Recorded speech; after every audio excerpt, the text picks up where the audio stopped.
Entrar con el análisis, vamos a revisar, por supuesto, el contenido de los 6 puntos, que en esta oportunidad es mucho más extenso, ya digo porque en esta oportunidad, pero también el ambiente que rodeó lo que hoy veíamos, incluso a través de la pantalla de Telesur de manera completa, con la lectura del comunicado conjunto entre las delegaciones del Ejército de Liberación Nacional, el Gobierno de Colombia en Ciudad de México como país anfitrión.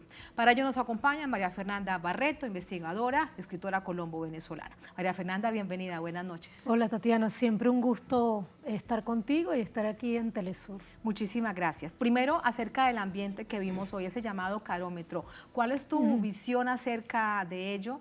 Estaban unas 2 delegaciones, además muy nutridas, aproximadamente 50 personas por cada una de las delegaciones. Correcto, y en realidad vimos un ambiente como de mucha tranquilidad, ciertamente. Eso que tú llamas el carómetro, pues lució bastante bien, ¿no? Sin la intención de hacer un análisis semiológico profundo del asunto, pero realmente pudimos ver una expresión de optimismo en quienes tomaron la palabra a nombre de ambas delegaciones. Un detalle muy importante, el hecho de que hayan sido una vocera de la delegación del ELN y una vocera de la delegación del gobierno, quienes hayan leído además estos textos. Y creo que en general hubo como un ambiente de concordia, de paz, de tranquilidad, que nos da la sensación de que ciertamente la voluntad de diálogo se mantiene y de que esta continuidad que ahora va hacia un tercer ciclo, pues no va a ser interrumpida. Más aún cuando le sumamos a ello pues las palabras y digamos las órdenes que la vicepresidenta da a la delegación del gobierno y la solicitud que le hace al ELN de que se mantengan en la mesa de diálogo pase lo que pase. Pase lo que pase, porque bien recordemos, y esto lo decimos además a toda nuestra audiencia en América Latina y el mundo, es que son conversaciones, es un diálogo que se da en medio del conflicto armado recrudecido por la presencia de otros actores armados. Pero correcto. Volviendo al hoy, María Fernanda, el que esté allí la vicepresidenta del país, lo que esto significa en ese mensaje para Colombia y para el mundo. Correcto, se le eleva el nivel a lo que pasó en el primer ciclo, digamos, además de que está ahora la vicepresidenta Francia Márquez, que además tiene otra característica y es una mujer que ha sido víctima del conflicto armado y que conoce la expresión del conflicto armado en los territorios rurales, que es donde justamente es más fuerte la expresión de ese conflicto en los últimos años. Y además también, recordemos que en este segundo ciclo también hizo presencia el ministro de Justicia, o sea que se ha elevado el nivel, por lo menos de la representación del gobierno en este segundo ciclo de diálogos, y esto quiere decir que el gobierno está tratando de meterle como mucha fuerza a lo que ahí pueda suceder, le está dando una importancia que por supuesto amerita. De hecho, el jefe de la delegación del gobierno, Oti Patiño, fue como muy enfático en decir que el ELN es la última gran guerrilla de América Latina y eso le daba una importancia internacional a estos diálogos que se están desarrollando ahí, además de otras cosas que se mencionaron y que seguramente vamos a seguir conversando. Que ya te lo voy a preguntar con respecto a la agenda, pero antes de esto, el regaño que además es pues amorosamente, pero al fin en cuenta la autoridad de la que está revestida Francia Márquez, por esto además que dices, porque es que ella muy bien conoce lo que significa el conflicto armado en la Colombia profunda. Ese regaño que aún todavía no ha llegado a los grandes titulares colombianos, pero seguramente mañana sí. Yo creo que la vicepresidenta de Colombia es una persona que irrumpe en la política colombiana muy positivamente, precisamente por esa carga de ser una mujer de la clase trabajadora, una mujer de las zonas rurales de Colombia, una mujer de las negritudes de Colombia, que conoce en carne propia el sufrimiento de las grandes mayorías colombianas y latinoamericanas. Entonces, esa presencia de ella y sus palabras de hoy fueron de algún modo muy distintas a las que podría haber dado otra autoridad del propio gobierno colombiano actual y más aún de los gobiernos anteriores en otros procesos de diálogo con el Ejército de Liberación Nacional, con la FAREP o incluso los anteriores, porque representaron la palabra de la mujer pobre de Colombia, de la mujer que vive en los territorios colombianos, que además defiende los territorios. Porque como ella misma destacó hoy, no solamente es que vivió en el territorio, que sintió el conflicto, sino que también es una mujer que viene de las organizaciones sociales de base. Eso le da un enfoque muy legítimo a su visión del conflicto y por supuesto legitima ese llamado de atención que hace Francia el día de hoy. Y seguramente habrá en los territorios de Colombia muchos llamados que quieran hacerse a la mesa, tanto a la delegación del ELN como a la delegación del gobierno, muchas aspiraciones que tiene el pueblo colombiano, más allá de las que está planteando hoy la misma Francia Márquez, y que son los que esperan por que en este tercer ciclo comiencen a instrumentarse, a darse bases más exactas de cómo será esa participación del pueblo colombiano en los diálogos. Que de hecho ese es el primer punto y aquí vamos al tema de la agenda. 6 puntos establecidos. ¿Cuál es la diferencia de esos puntos a el primer momento? Recordemos que en el gobierno del presidente Santos estos diálogos entre ese representante del Estado del gobierno del presidente Santos y la guerrilla del Ejército de Liberación Nacional comenzaron a dialogar también sobre esa misma base, sobre esos puntos. El primero de ellos era el mismo que tiene hoy, participación de la sociedad civil colombiana en su conjunto. ¿En qué pueden diferenciarse? A ver, en primer lugar, en este ciclo que terminó en Caracas en diciembre del año pasado, que tú sabes que estuvimos acompañando muy de cerca, vimos con mucha alegría que se ratificó esa agenda que se hizo a partir del 2012, si no me falla la memoria, y eso precisamente dio la oportunidad de que no se perdiera lo que ya se había avanzado. Es decir, se parte sobre algunos avances que ya se habían logrado en procesos anteriores y eso obviamente es una ganancia para el pueblo colombiano y para quienes desde nuestra América queremos la paz de Colombia. La diferencia profunda entre esta agenda que hoy se firma entre ambas delegaciones radica en lo anterior. En esa, tú que tienes el documento ahí, creo que es como una visión general de la paz, algo así lo llaman en el punto previo, ¿no? Donde podemos ver una visión muy compleja de lo que es la paz y que lo diferencia de otros procesos anteriores, incluso aunque en esos procesos anteriores se diera esta misma agenda. ¿Por qué? Porque habla de una comprensión de paz con P mayúscula, paz con justicia, paz que tiene que hacer cambios estructurales en la política, en la economía e incluso en la cultura colombiana. Claro, un punto clave allí, por ejemplo, es cuando hacen la referencia a la transformación democrática del país. Eso implica una transformación profunda de Colombia toda. Claro. Entonces, es un tremendo desafío. Este preámbulo lo que nos dice es que tenemos un gobierno con una visión diferente de los gobiernos anteriores porque ese preámbulo está firmado entre los dos. Luego, cuando ya llegamos a estos puntos que tú señalas, creo que ese es el cuarto punto, ese si es el cuarto punto, la memoria, sí.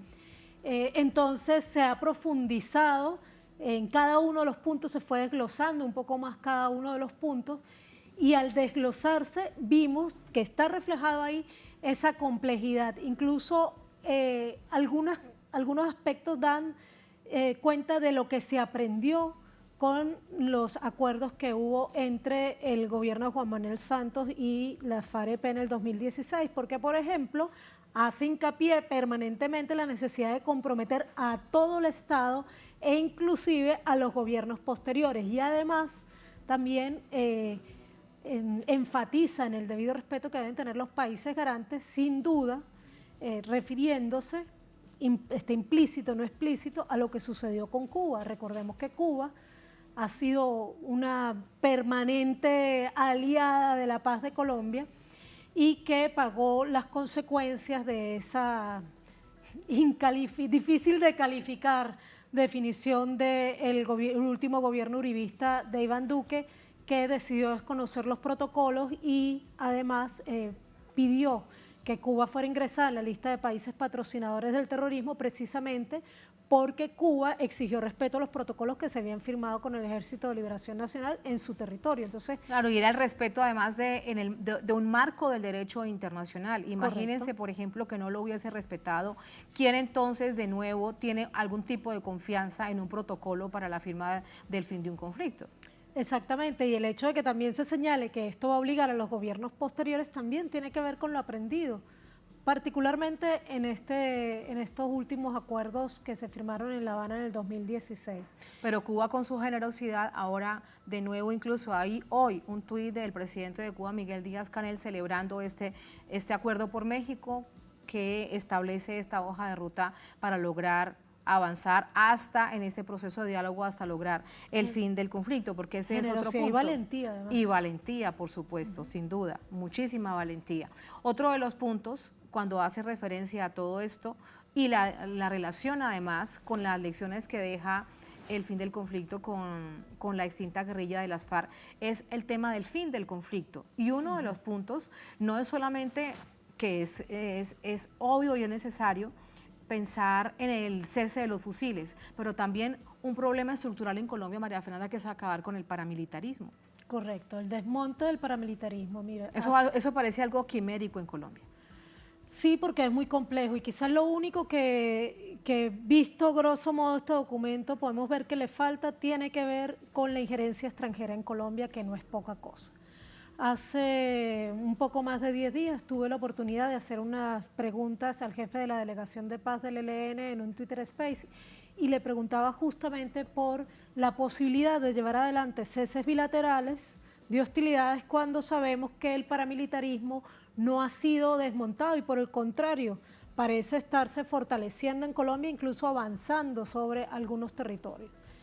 La respuesta de Pablo Beltrán, el jefe de la delegación del ELN, fue que ciertamente es muy difícil hablar de paz, imposible hablar de paz, mientras no se haga un desmonte del paramilitarismo. Y en ese desmonte del paramilitarismo no hemos sentido reales avances, evidentemente es muy difícil, pero también es cierto que haciendo esta mirada geopolítica que nos caracteriza, incluso el conflicto social y armado que vive Colombia, habría que decir que mientras Colombia sea parte de la OTAN, va a ser imposible desmontar el paramilitarismo porque el paramilitarismo es una estrategia imperialista que se enclavó en Colombia y se convirtió también en una estrategia, una política de Estado. O sea, no estamos hablando solamente de un paramilitarismo que obedece a grupos criminales, narcotraficantes, etcétera, sino también de un paramilitarismo que es expresión de unas fuerzas militares que para violar derechos humanos y cometer distintas atrocidades, pues durante muchos años simplemente han utilizado la figura del paramilitar y bueno, y además de los falsos positivos. Es Y decir, detrás de ello las transnacionales que tienen asiento en todo Colombia, a lo largo y ancho del país. por supuesto, todo este paramilitarismo obedeciendo los intereses de los grupos transnacionales legales y ilegales, tanto el narcotráfico como una gran transnacional, como las grandes transnacionales mineroenergéticas, de alimentos, etcétera. Recordemos que por ejemplo, una de las más grandes masacres del siglo XX en Colombia, creo que la más grande, la masacre de las bananeras, se cometió en aras de la defensa de los intereses de la United Fruit Company o Chiquita Brands. Así que esa responsabilidad que tiene la injerencia de los Estados Unidos en Colombia, que tiene el sistema capitalista en general, que depreda los recursos de nuestra América y en este caso en particular de Colombia, que asesina para apoderarse de los territorios, claro. Eso no está explícito en el documento y es parte de la complejidad que seguramente falta abordar, pero en general... Lo que se lee entre líneas cuando dice poner fin al paramilitarismo es todo eso que nos estás diciendo que está detrás. Todo eso que es tan complejo, por eso es que sabemos que este proceso no es corto. No es corto. Aunque el presidente Petro anhela esta paz total y que sea muy pronto, conociendo la experiencia incluso anterior con otros procesos de diálogo con el Ejército de Liberación Nacional, puedes decir que esto no es corto, que llevará tiempo, que necesita además seguramente mucha paciencia y mucha resistencia porque se negocia en estos países en el que sea, como están haciéndolo de manera itinerante, pero en Colombia está el conflicto. Es que creo que todos y todas anhelamos la paz en general y la paz de Colombia en particular. Colombianos, colombianas y toda América Latina anhela la paz de Colombia. El problema es que cuando entramos a procesos de diálogo por la paz, con P mayúscula, paz con justicia, no debemos aspirar la desmovilización de un grupo armado simplemente porque ya sabemos que en Colombia se han desmovilizado muchísimos grupos armados y eso no nos ha conducido a la paz, porque la paz es un concepto mucho más completo.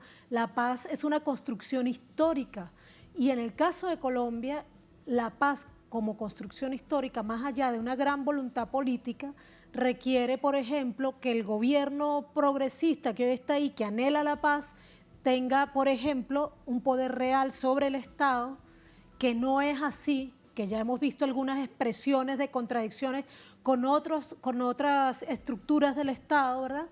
Y además requiere cambios estructurales, incluso yo diría a nivel geopolítico, porque el cese de la intromisión estadounidense en el conflicto colombiano podría desescalar aún mucho más el conflicto de lo que lo haría incluso un cese bilateral entre el ELN y el gobierno colombiano.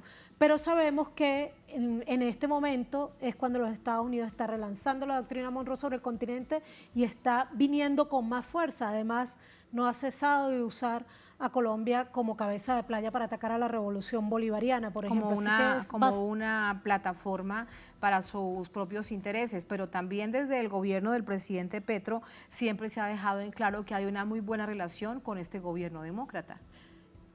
Ciertamente, con el gobierno demócrata de los Estados Unidos, ¿Sí? ¿te refieres? Sí, claro, con el gobierno de Biden, y siempre dice, y con el gobierno demócrata, es decir, no con republicanos, sino con demócratas. Por eso es que no sabemos cuál es el límite de lo que el gobierno colombiano está dispuesto a llevar a la mesa. No sabemos si está realmente en la voluntad del pueblo, del gobierno colombiano, retirarse de la OTAN y romper siglos de injerencia estadounidense en Colombia, que no arrancaron ayer ni hace 60 años, que arrancaron casi tan pronto como Colombia nace como república por voluntad del propio Santander. Entonces, el proceso de la construcción de la paz en Colombia es complejo, pasa incluso por el cambio de doctrina militar, pasa por el desmonte del paramilitarismo, pero pasa sobre todo por recuperar la soberanía de Colombia, que está perdida hace 200 años, porque si no tenemos soberanía, ¿qué podemos aspirar si no se respeta el derecho a la autodeterminación? En este caso,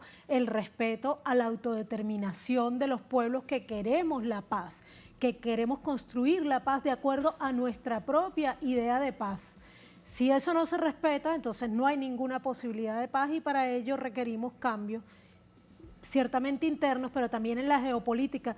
Ahí creo que también el comandante Pablo Beltrán, ahora que habló ahorita recién en México, dijo que era necesario que Colombia pudiera incorporarse al resto de América Latina con toda la dignidad que merece, para no solamente contribuir a la paz de nuestra América, como fue una resolución de la CELAC, sino también para poder en conjunto hablar ante las grandes potencias, porque ciertamente la unidad de los pueblos de nuestra América tiene que ser el destino de nuestros países.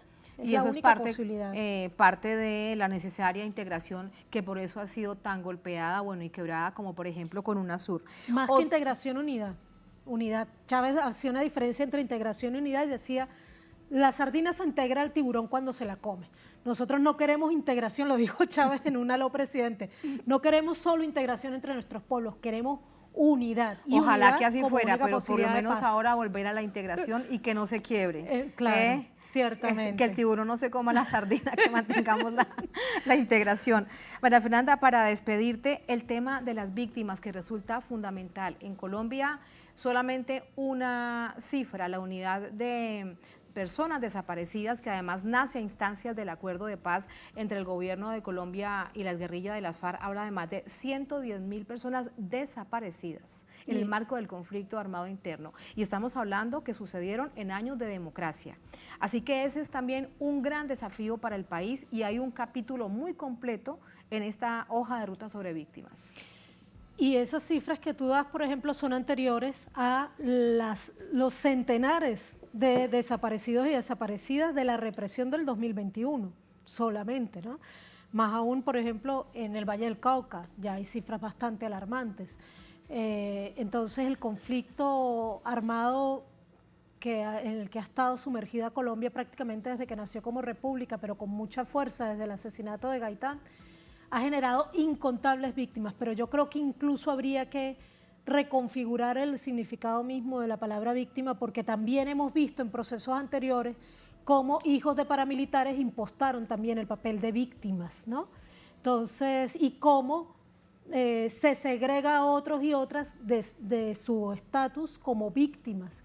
Es decir, todo esto tiene que entrar en ese punto crucial que se va a debatir, según nos han anunciado, en el próximo ciclo que se dará en Cuba, y es la participación de la sociedad civil, me gusta más hablar del pueblo colombiano, una participación que debe darse con mecanismos reales, como decimos en Venezuela, con democracia participativa y protagónica, ¿ya? No con plebiscitos tramposos, con plebiscitos que al final logran resultados que manipulan las mafias de las corporaciones mediáticas colombianas o la presión del paramilitarismo desplegado en los territorios, sino una participación real en el que la comunidad organizada, el pueblo colombiano ELN siempre lo ha organizado, pedido, de hecho por eso es el primer punto de la agenda. ese ha sido siempre. E incluso en las 7 oportunidades anteriores en las que el ELN participó en diálogos con algún gobierno colombiano, ese siempre ha sido el primer punto, y ese siempre ha sido también el principal temor de la oligarquía colombiana y de los Estados Unidos, porque saben que